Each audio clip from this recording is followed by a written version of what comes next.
Okay. Hello, Rockford. My name is Tom McNamara, Mayor of the City of Rockford. I am really excited today to be with Jenna Goldsmith. I hope you know Jenna. If you don't, you are really in for a really wonderful experience during this conversation. She's been absolutely fantastic at this as the City of Rockford's Poet Laureate. Many of you may not even know that we have a Poet Laureate. We are fortunate, in my opinion. It's just another way to celebrate the arts. It's another way to for us as Rockfordians to express ourselves and to have a deeper understanding of so many different issues that are facing our community and our country. And I want to say a special thank you before I start speaking with Jenna. Is a special thank you to the Rockford Area Arts Council and a special thank you to the Rockford Public Library. Both of them have worked incredibly hard so that we can create the Poet Laureate program and the Youth Poet Laureate program. So again, sincere thank you to the Rockford Public Library as well as Rockford Area Arts Council. But Jenna, so good to see you. I feel like over the last couple of years, I've seen you at nearly every major event, every major happening in our community. And I just want to say on behalf of myself and City Council and Rockford, thank you. I think you've really done an amazing job as our Poet Laureate, just continued to bring it to another level. So first, just so people know who you are, can you just tell us a little bit about yourself? Yes. Well, thank you so much, Mayor. And just echoing the thanks for the Arts Council and for the library for partnering to do this. I always tell people we had a Poet Laureate position before Chicago, and so I feel like that's a real feather in our cap as a city. Um, as the mayor said, I'm Jenna Goldsmith. I'm the second Poet Laureate of Rockford. I come after Christine Swanberg, who is our inaugural Poet Laureate of Rockford. And I am a graduate of Belvedere High School. I graduated in 2004. I went to Rock Valley College for my associate's degree. And it was really at RVC that I began to study poetry and learn about poetry and think of myself as a writer. And then after graduating from RVC, I went away for a little bit. I went to Illinois State University. I went to the University of Kentucky.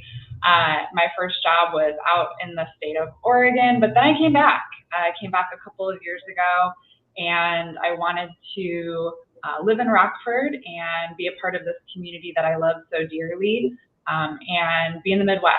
And so it's just been the honor of a lifetime to come back to Rockford and be in this role as a poet. You know, you don't really think of yourself as somebody who's going to really be able to do this in a professional capacity because there's not a lot of resources for it. There's not a lot of professional opportunities.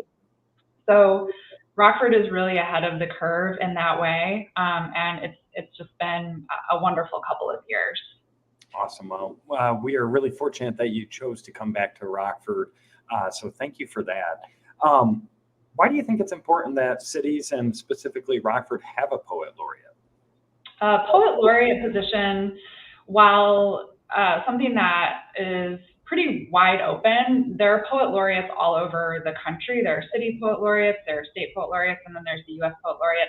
Each of those Poet Laureate do something different with the role. And so some folks use that opportunity to really kind of support a project that they're doing or a book project and work very kind of individually on that. Other Poets Laureate kind of do what I did, which was kind of go off the deep end and work with lots of different corners of the community and organizations.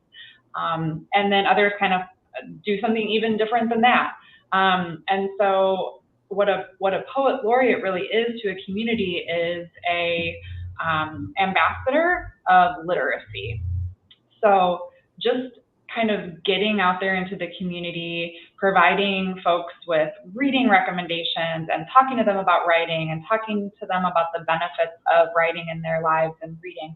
Talking with kids about the benefits of writing, talking to older adults, just being a resource for people who are interested in writing and reading and what those experiences can bring to their lives, the rich ways in which we can all be expanding our understanding and our lives just by picking up a book or picking up a pen. Absolutely. Thank you. I love that saying, the ambassador for literacy. We absolutely need that right here in Rockford, certainly. So thank you for that work. As I mentioned right when we started, Jenna, I feel like I've seen you everywhere. I think I see you about once a week, if not twice a week, which is fantastic and a testament to the amount of attention and energy you've put into this position. I know you've attended a lot of events. Can you name 2 or 3 that kind of stick out to you, or maybe tugged on your heartstrings, or really inspired you, or moved you, or maybe you thought, "Man, I'm at this event. This is really fantastic." Whatever those events are. Yes, yeah, we have seen each other a lot. I've seen a lot of people. I think that one of the things that I did not anticipate doing at all in this role, which has been a delight, is providing what we call in our writing community occasional poems. And those are exactly what they sound like. They're poems for a certain occasion, and they're typically like commissioned by an organization.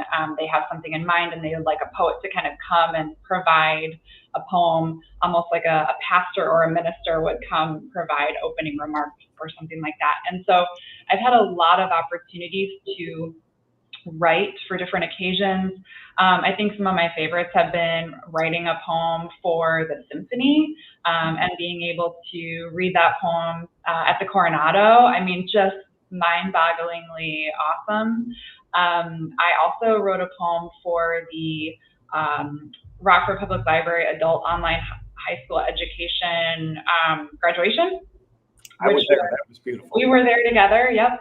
And that was just an incredible honor. I was so moved in seeing the students graduating with their high school diplomas. But then I've also done a lot of stuff kind of behind the scenes that has just been absolutely wonderful. I have done 3 or 4 workshops at the Family Peace Center with staff people. So the staff there have welcomed me into the center to provide them with workshops that allow them to blow off some steam, to get in touch with themselves, to tap into their emotions as, you know, providers of this incredible service in our community. Doing workshops with them has been wonderful. I've also just really loved working with high school students in town. I have done a couple of judging contests of student writing, 2 contests at Poetry Slam at Jefferson High School, and then I judged a contest at Boylan. And reading the writing of young people is incredibly inspiring for anybody. It's very inspiring for me, especially because I wasn't really writing in high school at all. I wasn't interested in poetry. I certainly wasn't writing any. And so seeing these young people writing poetry very seriously, dedicating themselves to the craft of poetry. And at Jefferson, one of the events that they host is a recitation contest. So they're reciting poetry from memory, which I can't do. I'm just telling you that right now. Don't ever ask me to do that. I can't do it. They do it. And these are long poems. And you know that they've been just working on these for months, maybe longer than that. So those stand out to me as some of the most rewarding, surprising, and wonderful experiences I've had in this role. That's fantastic. I will say, I'm not a poet, but I will say one of my favorite experiences as mayor that I really didn't anticipate fully or appreciate fully when I first became mayor is this opportunity to go into the schools and talk to kids and learn from them. And every time I do it, it just blows me away how much talent we have in the young people of Rockford. I mean, each and every time, if it's how great they are at public speaking, how they seem like they have no nerves. I mean, if I saw the mayor come in, I'd be really nervous. I don't know, maybe a little shy, hesitant to ask questions. And then just how knowledgeable they are, not just about their books work that they're doing, but about our community and about the country and what is taking place. It's been a lot of fun. So you mentioned, is it called occasional poetry? Yeah. Okay. Is that more difficult or less difficult than poetry that you're just inspired to write? That's a great question, Mayor. You sound like you're in like an English class right now. So for somebody like me, it's welcomed and much easier to write if I have some kind of constraints or a prompt. It's actually harder for me to kind of sit down and write something if there's nothing to kind of write about. And I will self-impose constraints. I will self-impose a prompt just to kind of draw something out. That's what I do. Not all poets work that way, but that's something that I do. And so it's been very rewarding. I've been extremely productive during these last couple of years as a poet. I've been very productive because there's nothing like a deadline. There's nothing like a whole organization relying upon you to come up with something to really get you writing. And I would tell anybody that self-imposed deadlines are great. Having writing accountability is even better. You will write if you know that somebody is relying upon that. And so I would say that for me, it's very productive to have somebody, like the symphony saying, we'd love to have you join us for this event in February. We would like for you to write a poem. Here are some themes that you might consider. Good luck to you. That's pretty much what happened. And I came up with something that I just absolutely love. And we are in the process right now, the Arts Council and we are collaborating on a little booklet. Just a small little booklet of my occasional poems that I've done for the role. So the symphony poem is in there, the adult online graduation poem, the Pride Parade poem, and then there's a couple of other ones that are in that book. And then there's some art by local artists, as well as some illustrations by an artist in town. And it's going to be a really lovely little book. So it'll sort of commemorate these last couple of years, but also provide folks with the actual poems that I, have been performing in different venues across the city. Having been at a lot of those venues and events, I certainly urge folks to monitor that and make sure that they get a copy. Do you have details yet on how someone would be able to get a copy, or are the details going to come out later? So we're anticipating getting this done in the next month or two, and then we'll have copies here in the Arts Council. I'll have copies, and we hope that they'll also wind up in places like the library, and they'll just be like little volumes. So get in touch with me, get in touch with the Arts Council. We'll make some posts on social media about when these are available to everybody. Perfect. And I got time for a couple more questions for you. One, just kind of more about really the structure of the Poet Laureate.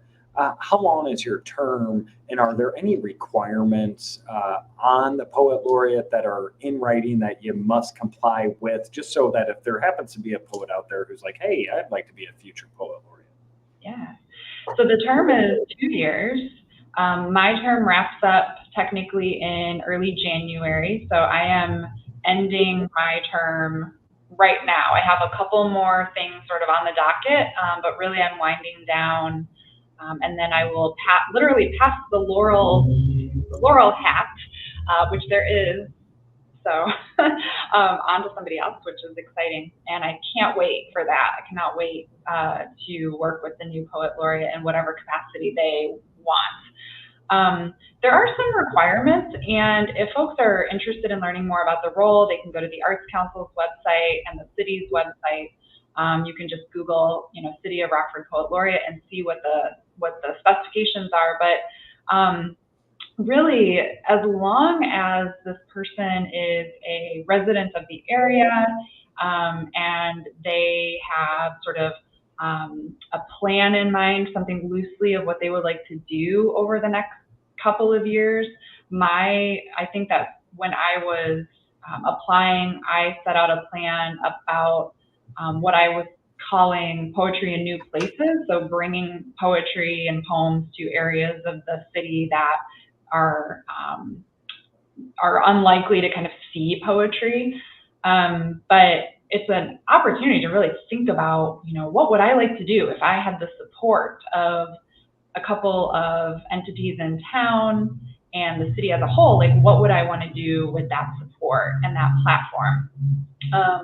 So it's pretty wide open. Again, you're an ambassador for literacy.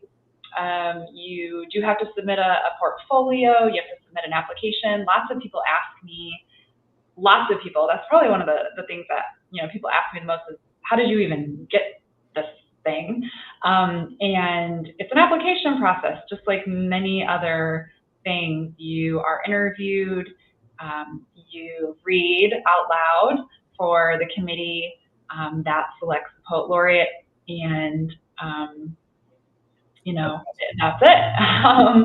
But there's definitely some other specifications. I encourage people to look them up online and see if this is something that they'd be interested in pursuing. Thank you. I got time for two more questions. So, Okay. It really seems like interest in poetry is on the rise. Maybe it's just my, the world I'm living in that I'm seeing it more on the rise, but it feels like poetry is on the rise. A, do you think that's true?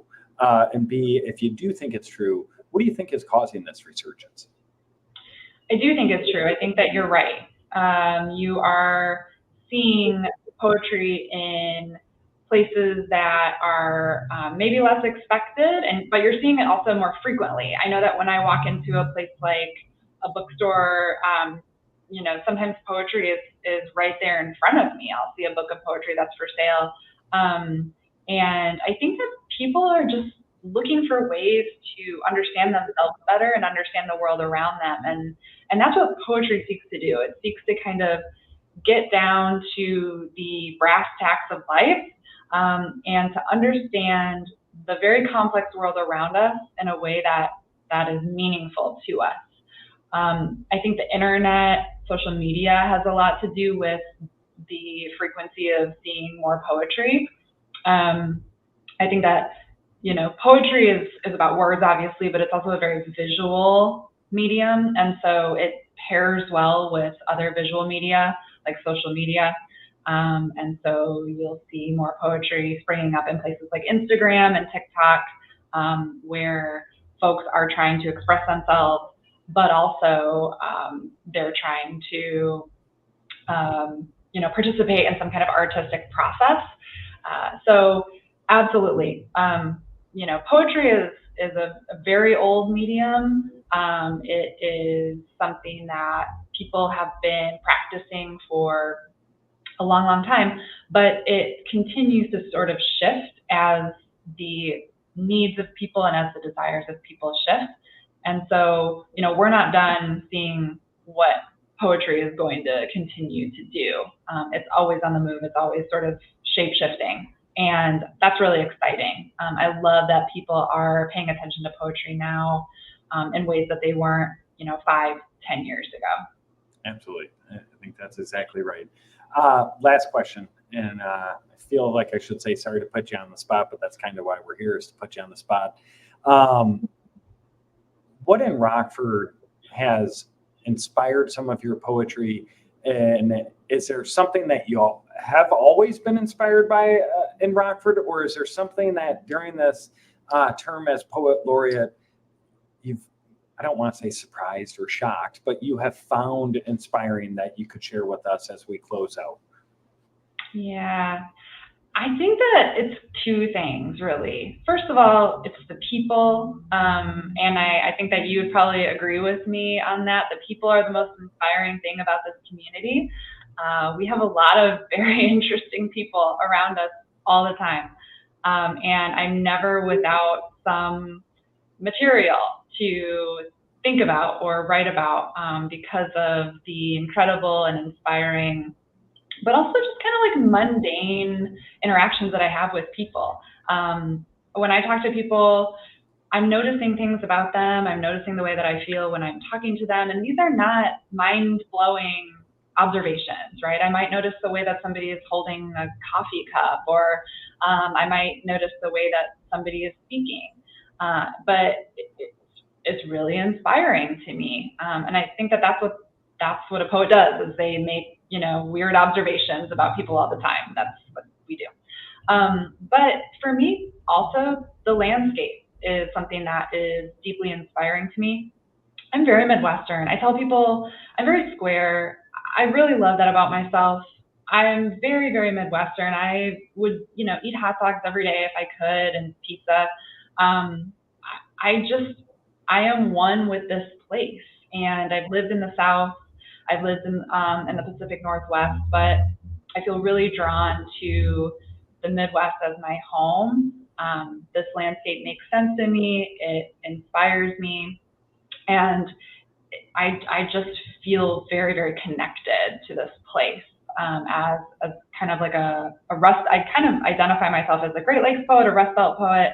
Somebody who is trying to kind of pay attention to the connections between the people and the place that we reside, and all of its messiness and muddiness and brilliance. So between the people and the place, there's a lot of material here, and I'm so honored that I was able to excavate that these last couple of years, and I'm just going to continue to do so, regardless of the role being over for me. And I look forward to working with the next Poet Laureate on whatever they decide to do. Awesome. Well, thank you, Jenna, for taking some time. I know how busy you are, and appreciate the time that you've given to us today, but also the amount of time and energy you've put into the Poet Laureate role. I think, just the second Poet Laureate, but I think you have really set a standard of expectations now for this position. And it's just been fun to watch, and you're incredibly talented. Can't wait to see this new compilation that you're coming out with in the coming weeks. So thank you again for all the work that you do on behalf of the city of Rockford. It's really been fun to watch and great to be a small part of. Thank you. Well, thank you so much. Absolutely.